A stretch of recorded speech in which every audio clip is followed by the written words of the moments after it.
Muy buenas, ¿qué tal estáis? Soy Héctor, ya sabéis que ando casi todo el día leyendo, dejándome la vista para traeros resúmenes de calidad de grandes obras de la literatura universal española y algún que otro ensayo. Hoy os traigo filosofía, os traigo un libro de Aristóteles, Ética a Nicómaco, ¿vale? Es un conjunto de enseñanzas que dedicó a su hijo para, bueno, iniciarlo en el aprendizaje de esta materia que es la ética. Es un libro interesante, pero os tengo que reconocer que ha habido partes que me ha resultado un poco denso. Aún así he intentado recoger las ideas que me han parecido más interesantes y más importantes. Así que bueno, voy a hacer un breve resumen. Este libro está dividido en varios libros y nos vamos al libro primero, al libro 1, ¿vale? Nos dice Aristóteles que todo arte y toda investigación, así como toda actividad y elección, tienden a un determinado bien. Por ejemplo, el de la medicina, ¿vale? Es la salud. La medicina está destinada a la salud, a ese bien. Por lo tanto, parece que nuestra tendencia, la tendencia del humano, será hacia un objetivo, que es el bien, incluso el bien supremo. Por lo tanto, el conocimiento del bien es fundamental en nuestras vidas. Según Aristóteles, parece que es la política, por entonces, él consideraba que era la política, la que busca el bien supremo al preocuparse por la ordenación de la comunidad. Ya sabéis que tenéis el resumen de la política de Aristóteles en el canal, que lo publiqué hace ya bastante tiempo, quiero decir, cuando empecé con el canal de YouTube, así que si no lo habéis visto y os interesa, os dejo la etiqueta. Todo conocimiento y elección tienden a un bien y habría que exponer a qué tiende la política, se supone que al bien general. Pues bien, parece ser que ese bien elevado al que se debe aspirar es la felicidad. Pero felicidad entendida, vamos a entender la felicidad, y aquí el traductor, el editor, lo ha puesto en las notas al pie,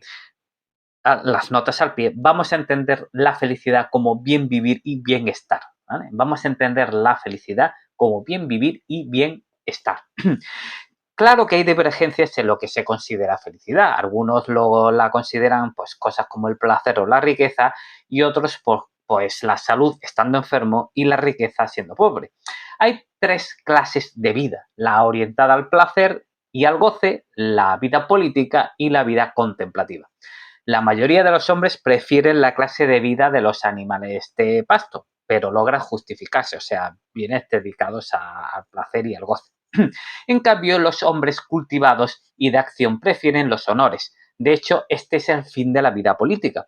Para estos últimos, la virtud es lo superior y parece que sería el fin de la vida del género político.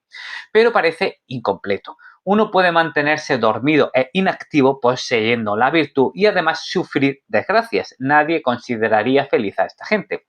La vida dedicada al dinero, dirá Aristóteles, parece violenta. Tampoco la considera el autor un camino correcto. Así que nuestro filósofo recalca que el hombre recalca que el hombre es un ser político. Esto ya lo sabéis todos, que Aristóteles decía que el hombre es un ser social, un animal político, y aquel que vive en soledad o bien es un loco o bien es un dios. Sigamos con los bienes, puesto que los bienes se dividen en clases y unos son externos y otros están relacionados con nuestro propio cuerpo. Solemos llamar buenos en sentido estricto y principalmente a los del alma, a los bienes del alma. Consideramos buenos los bienes del alma y atribuimos al alma las acciones y actividades anímicas. El hombre feliz, por tanto, y en eso estamos de acuerdo, dice Aristóteles, vive bien y le va la vida bien. Pues la felicidad, como decía, es bien vivir y bienestar. Parece también que buscamos la felicidad dependiendo un poco de nuestras ideas. O sea, para algunos la felicidad será virtud, para otros prudencia, sabiduría, etc. Los que actúan rectamente, dirá Aristóteles, son los que realmente podrán alcanzar cosas buenas y bellas en la vida. Las actividades conforme a la virtud serían por sí mismas placenteras. Por lo tanto, la felicidad es lo mejor, lo más bello y lo más placentero. También se requiere de bienes externos, o sea, no solo dependemos de los bienes del cuerpo ni del alma, dependemos también de bienes externos, de recursos. De hecho, mucha gente consigue el triunfo mediante amigos, riqueza o poder político. Pero habría que analizar si la felicidad caduca, puesto que Imaginaos que una persona es exitosa en su juventud y luego al llegar a la vejez está arruinada. ¿Sigue siendo feliz? ¿Ha caducado su felicidad? Si seguimos los golpes de la fortuna, llamaremos muchas veces a un mismo hombre feliz e infeliz. Entonces, a lo largo de tu vida, en función de los golpes que te dé la fortuna, serás feliz o serás infeliz. No obstante, nos dice Aristóteles que en ninguna actividad humana existe más estabilidad como es en las actividades conforme a la virtud. Así que el hombre virtuoso sobrelleva los cambios de la fortuna de mejor manera, por lo tanto mantiene una estabilidad. El hombre virtuoso, además, un hombre feliz jamás realizará acciones malas u odiosas. Quien de verdad es bueno y sensato sobrellevará todos los golpes de la fortuna con buena compostura y saca lo mejor, saca el mejor partido de cada momento. Nos vamos al libro 2. La virtud es doble. Una intelectual, una parte intelectual y otra parte moral. La intelectual se origina y se incrementa en el aprendizaje, por lo que necesita, y esto es importante, experiencia y tiempo. Y la parte moral se origina a partir de la costumbre, del hábito. Los hábitos se adquieren a través de la acción, realizando actividades de una cierta clase. Es de máxima importancia habituarse a hacer las cosas bien desde jóvenes. Hay que buscar ser equilibrado. El término medio Aristóteles lo repite mucho en este libro. En general, su filosofía, el término medio y la virtud. Quiere decir, tenemos que ser equilibrados en el ejercicio, la comida y en casi toda la vida. El término medio es la virtud. Buscando el término medio surge la templanza, la valentía y otras virtudes. Por ejemplo, el que rehuye todo y es temeroso y no aguanta nada se hace cobarde. Y el que no teme nada en absoluto, sino que se enfrenta a todo, es temerario. Por lo tanto, hay que buscar el valiente sería el que está entre estos dos extremos, entre el exceso y el defecto. El que disfruta de todo placer y no se abstiene de ninguno se hace intemperante, pero el que rehuye de todo, como los hombres toscos, es insensible. Se pierde la templanza y la fortaleza por el exceso y el defecto, mientras que se conservan por la mesura. Existen otros factores que colaboran en los actos de elección y tres que colaboran en los de evitación. Lo bueno, lo conveniente y lo placentero, ¿vale? Esos son los tres factores que colaboran a la hora de elegir algo. O sea, nuestras elecciones se mueven por la búsqueda de lo bueno, lo conveniente y lo placentero. Y tres son los factores contrarios, lo malo, lo dañino y lo doloroso. El hombre bueno es aquel que consigue lo bueno, lo conveniente y lo placentero, y el malo el que no lo alcanza. Es lo que yo voy interpretando de lo que he leído en el libro, ¿vale? Hay partes más densas, pero lo que yo voy interpretando es lo que lo voy estableciendo. Aunque estoy haciendo, mi opinión es mínima. Estoy resumiendo tal cual lo que viene en el libro. No es justo el que hace acciones justas y templadas. Es el hombre justo el que realiza esas acciones. Por lo tanto, si yo hago acciones justas, no me convierto en justo, sino que yo, a ser justo y templado, realizaré acciones justas y templadas. La virtud se genera en el alma. Es en el alma donde se originan las afecciones, las capacidades y los estados. Por lo tanto, la virtud tiene que embarcarse dentro de estos tres elementos, en uno de estos tres elementos. Las afecciones serían, por ejemplo, el deseo, la ira y el miedo. Las capacidades son aquello que desencadena una afección, aquello por lo que sentimos ira, deseo, etc. Y estado es en qué situación nos encontramos en relación a las afecciones. O sea, cómo afrontamos la ira, y el deseo, etc. El estado sería cómo confrontamos las afecciones. Ni las virtudes ni los vicios son afecciones. Las virtudes son actos de elección o no se dan sin elección. No son capacidades tampoco, así que son estados. La virtud es un estado. La virtud moral es una condición media entre dos vicios, el exceso y el defecto. Para alcanzar el término medio hay que alejarse lo máximo de lo que es más contrario. O sea, si estoy más inclinado a la temeridad, me tengo que acercar lo máximo a la cobardía para llegar al término medio. Es necesario arrastrarnos al extremo de lo que por nuestra forma de ser somos más proclives para alcanzar el término medio. Y si estoy inclinado a la cobardía, pues casi que tengo que arrastrarme a la temeridad para quedarme en el término medio. Libro 3. Aristóteles habla aquí de lo que es voluntario y lo no voluntario. Parece que las acciones que se producen por ignorancia son no voluntarias, pero involuntario es lo que se da por aflicción y con arrepentimiento. Parece diferente obrar por ignorancia y obrar en ignorancia. Por ejemplo, una persona que se emborracha o que está colérica parece hablar en estado de ignorancia. O sea, parece obrar en ignorancia, no por ignorancia. ¿Vale? Está en un estado que no sabe lo que hace, ¿vale? Que está colérico o está bajo el efecto de sustancias, por lo tanto, actúa en ignorancia, pero no por ignorancia. Todo hombre malvado ignora lo que se debe hacer y aquello que se debe evitar. Aquí acordaos de lo que decía Sócrates, que el que actúa mal es porque no conoce el bien. O sea, si tú no conoces el bien, actúa mal. Aunque aquí Aristóteles matiza esto en varias, ¿no? Lo matiza, cita a Sócrates y realiza ciertas matizaciones. Por ejemplo, que las elecciones parecen ser algo voluntario, ¿vale? O sea, si tú eliges el mal, lo eliges porque sabes que lo estás eligiendo. Pero parece, por ejemplo, que las acciones realizadas con apasionamiento son más alejadas de la elección. Es posible que estés en ignorancia. Él va creando matizaciones, ¿vale? En ignorancia, por ignorancia, va desarrollando esta idea. El deseo estará más bien relacionado con cosas imposibles, por ejemplo, desear la inmortalidad. La elección tiene que ver con aquello que conduce a un fin. Ahora hablamos de la deliberación, que se da en aquellas cosas que suceden por lo general y que es incierto cómo van a resultar, y en aquellas en las que es indefinido el resultado, y tomamos consejeros para los asuntos importantes porque desconfiamos de que nosotros mismos seamos capaces de decidir. Esto es la deliberación. El bien es lo deseable en términos absolutos, mientras que cada persona puede considerar cosas buenas dependiendo de sus circunstancias. El hombre bueno juzga rectamente cada cosa y en cada una le parece lo que es verdad. Para la mayoría, el engaño se origina por causa del placer, pues este es aparentemente bueno, aunque no lo sea, y por ello elige lo placentero como bueno mientras rehúye el dolor como malo. Tanto la virtud como el vicio, al derivar de elecciones, dependen de nosotros. Nadie es involuntariamente dichoso, mientras que la maldad es voluntaria. Esto es lo que decía, ¿vale? La maldad para Aristóteles es voluntaria. Son voluntarios los vicios del alma y los del cuerpo en algunas personas. A quienes son feos, por ejemplo, por naturaleza, dirá el autor, nadie los censura, pero sí quienes son por falta de ejercicio y cuidado. Los defectos del cuerpo son censurables los que dependen de nosotros, pero no lo que no depende de nosotros. Por lo tanto, es como el que no tiene un brazo y ha sido un accidente, pues según Aristóteles nadie lo censuraría, pero si se ha quedado manco por una mala acción, ¿vale? Porque por lo que sea, pero por una mala acción, pues la gente lo censura, dirá el autor.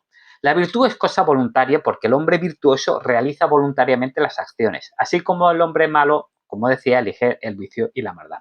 Libro 4, libro cuarto. Aristóteles empieza aquí hablando de la generosidad. Parece que es un término medio en lo relacionado con el dinero. El generoso es elogiado en lo relacionado con dar y recibir dinero. Tenemos dos excesos relacionados con este tema, la prodigalidad y la avaricia. Exceso la primera y defecto la segunda, y están relacionados con el dinero. Es propio del generoso entregar a quienes debe entregar, así como el tomar de donde debe y no tomar de donde no debe, pues es propio de la virtud más el obrar bien que el tomar bien, y el realizar buenas acciones antes que no realizar las acciones malas. No tomar es más fácil que dar. No mirar hacia sí mismo es propio también del hombre generoso. La condición de generoso no reside en la cantidad de lo que se da, sino en la disposición del que da, y esta lo hace en proporción al patrimonio. Parecen más generosos aquellos que han heredado su patrimonio al que lo han generado con arduo esfuerzo. Aristóteles habla también de la magnanimidad, de la mansedumbre. Nos vamos al libro quinto. Empieza Aristóteles a hablar acerca de la justicia y la injusticia. La justicia sería la disposición por la cual los hombres son capaces de realizar acciones justas y por la que suelen obrar rectamente si lo desean. La injusticia sería lo contrario. Parece injusto tanto el que quebranta la ley como el ambicioso y no igualitario. Por lo tanto, para Aristóteles, lo justo es lo legal y lo igualitario, y lo injusto es lo ilegal y no igualitario. O sea, quiero decir que para Aristóteles lo legal es justo, ¿vale? No hay una ley injusta para él. Pero las leyes se pronuncian en todos los casos, porque las leyes se pronuncian en todos los casos tendiendo a lo conveniente, ya sea para todos o para los que dominan la virtud o de alguna otra manera. De manera que, en un sentido, serían justas las acciones que proporcionan o salvaguardan la felicidad y sus partes para la comunidad política. La justicia tiene que ver con cómo nos relacionamos con los demás, es relacional. Muchos pueden conducirse virtuosamente en asuntos particulares, pero son incapaces de hacerlo con otras personas. La justicia sería la única virtud que es un bien ajeno, porque es para otro. Realiza lo que conviene, ya sea a un gobernante o a la comunidad. La justicia sería, por tanto, la virtud en su totalidad. Alguien delinque y obra justamente cuando lo hace voluntariamente. Cuando es involuntario, ni delinque ni obra justamente. O sea, no vas a actuar justamente si no lo haces voluntariamente, a no ser que sea por concurrencia. O sea, que realizas actos que son concurrentes, justos o injustos, ¿vale? Por concurrencia, pero por lo general tiene que ser voluntario. Por lo tanto, el acto justo e injusto se definen por su carácter voluntario e involuntario. Sería, por ejemplo, involuntario lo que se ignora o es a la fuerza. O sea, si a ti te obligan a hacer algo injusto, para Aristóteles ese acto no sería injusto porque lo has hecho a la fuerza o por ignorancia. También es cierto que los actos voluntarios, unos los realizamos por elección y otros no. Por elección han sido deliberados anteriormente. Los no premeditados no han sido por elección. Aristóteles nos habla también de la equidad. Esto me ha parecido interesante e importante, y la equidad y lo equitativo. O sea, que justo y equitativo son lo mismo, pero el segundo es superior. La ley se hace por lo general, en algunos casos, o sea, se hace para la generalidad. Y en algunos casos requiere cierta rectificación, porque hay casos particulares que así lo exigen. En este caso se está tendiendo a lo equitativo. Allí es donde el legislador resulta incompleto, o sea, allí donde el legislador resulta incompleto o yerra por hablar de lo general, es necesario rectificar lo que falta. La naturaleza de lo equitativo es una rectificación de la ley allí donde resulta defectuosa en razón de su generalidad. Nos vamos al libro sexto. El alma tiene dos partes, una irracional y otra racional. La dotada de razón, a su vez, se divide en otras dos partes. O sea, una que analiza las cosas que son, o sea, las cosas basadas en principios que no pueden ser de otra manera. Y la otra parte es la que se centra, por decirlo de alguna manera, en cosas que pueden ser de diferente manera. O sea, la primera sería científica y la otra sería calculadora. La facultad calculadora está centrada en la ciencia. Y para Aristóteles la ciencia se basa en principios que son así, no pueden ser de otra manera. Pero, sin embargo, podemos deliberar sobre otros asuntos y ahí entraría la otra parte de la razón. La virtud es algo que resulta adecuado a su función. Y en el alma hay tres elementos que rigen la acción y la verdad, que es sensación, intelecto y deseo. Nos vamos al libro séptimo, al libro 7. Existen tres clases de disposiciones en lo tocante al carácter moral: vicio, incontinencia y brutalidad. Las que se oponen a dos de ellas son evidentes. A una la llamamos virtud y a la otra continencia. O sea, ¿qué oponemos al vicio? La virtud. ¿Qué oponemos a la incontinencia? La continencia. En cambio, frente a la brutalidad, lo más apropiado sería referirse a la virtud que está por encima de nosotros, una virtud heroica y divina. Tanto la continencia como la fortaleza pertenecen a disposiciones buenas y elogiables. Aquel que se domina mantiene su razonamiento. El incontinente sabe que obra mal debido a la pasión, mientras que el que se domina sabe que sus deseos son malos y no los sigue debido a la razón. El hombre templado tiende al autodominio y a la fortaleza. El que obra y persigue lo placentero por estar convencido de que es lo bueno y lo elige sería mejor que quien lo hace no por razonamiento, sino por incontinencia. El intemperante no es proclive al arrepentimiento, en cambio todo incontinente siente arrepentimiento. El primero es incorregible, el segundo no. O sea, el intemperante, que no se arrepiente, ese es incorregible. Sin embargo, el incontinente, que suele arrepentirse, sí es corregible. El vicio no se advierte, la incontinencia sí. Hay gente que les parece que ningún placer es bueno y otros que sí. Sin embargo, según Aristóteles, todo placer es un proceso sensible de generación hacia la naturaleza.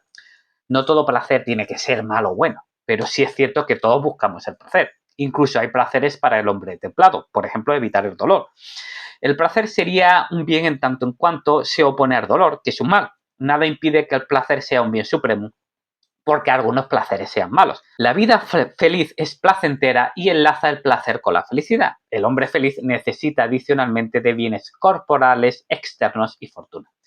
En el libro octavo nos habla Aristóteles de la amistad. La amistad es una virtud y le acompaña la virtud y es cosa muy necesaria en la vida, pues sin amigos nadie desearía vivir aunque poseyera todos los bienes, todos los demás bienes. Los ricos necesitan especialmente amigos, pero los pobres e infortunados también. La amistad mantiene unidos a los estados. Cuando los hombres son amigos no necesitan de la justicia, mientras que, aunque siendo justos, necesitan de la amistad. Es más, parece que el carácter más amistoso es propio del hombre justo. El objeto de la amistad sería lo bueno y lo placentero como fines. Unos pueden amar por utilidad o por mero placer. La amistad de los jóvenes está más vinculada, por ejemplo, al placer, a pasarlo bien, a divertirse, etc. Los amigos por utilidad se separan al mismo tiempo que aquello que les interesa, pues eran amigos por el interés. Hay varios géneros de amistad, nos dirá Aristóteles, y también nos dice que el autor considera que ni los ancianos ni los antipáticos son capaces de tener amistades, pues en ellos es escaso lo agradable y nadie quiere vivir con una persona molesta o desagradable. La naturaleza rehuye sobre todo lo molesto y aspira a lo placentero. No es posible ser amigos de muchos con la amistad perfecta, lo mismo que no se puede estar enamorado de muchos. Tampoco se puede complacer a muchos a la vez. Es necesario conocer bien a la persona para crear un vínculo de amistad y eso lleva tiempo. O sea, ¿por qué no podemos ser amigos de muchos? Porque según Aristóteles, para ser buen amigo hace falta crear un vínculo y para crear ese vínculo hace falta tiempo. Eso lleva tiempo. Por lo tanto, no es tan fácil y no se puede amar ni ser amigo de 400.000 personas, ¿vale? Ahora os voy a leer algo que, ¿vale? Una lectura de la 246. Nos dice Aristóteles: la mayoría parece que prefiere, por presunción, ser amado antes que amar. Por eso la mayoría gusta de los aduladores, pues el adulador es un amigo que está en inferioridad o que finge ser tal y prefiere amar a ser amado. Pero el hecho de ser amado parece cosa cercana al recibir honores, que es precisamente a lo que aspira la mayoría, aunque no parece que estimen el honor por el mismo, sino por concurrencia. La mayoría gusta de recibir honores de manos de quienes ostentan el poder, debido a la esperanza. Creen que van a obtener de ellos cualquier cosa que necesiten, cualquier cosa que necesiten. La amistad por utilidad parece que surge de los contrarios, el pobre con un rico o el ignorante con un sabio.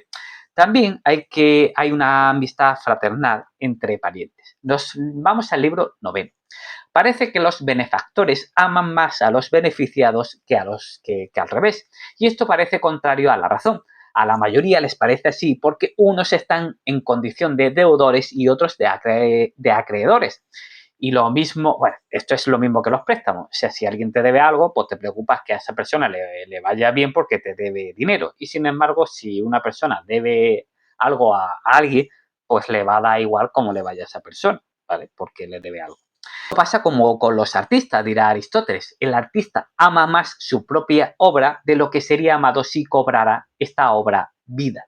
Todos aman lo que se origina con esfuerzo. O sea, se ama más el dinero cuando lo adquieres con esfuerzo que cuando, por ejemplo, lo heredas o te toca la lotería. También Aristóteles que es absurdo convertir al hombre feliz en un solitario, pues nadie elegiría poseer todos los bienes en soledad.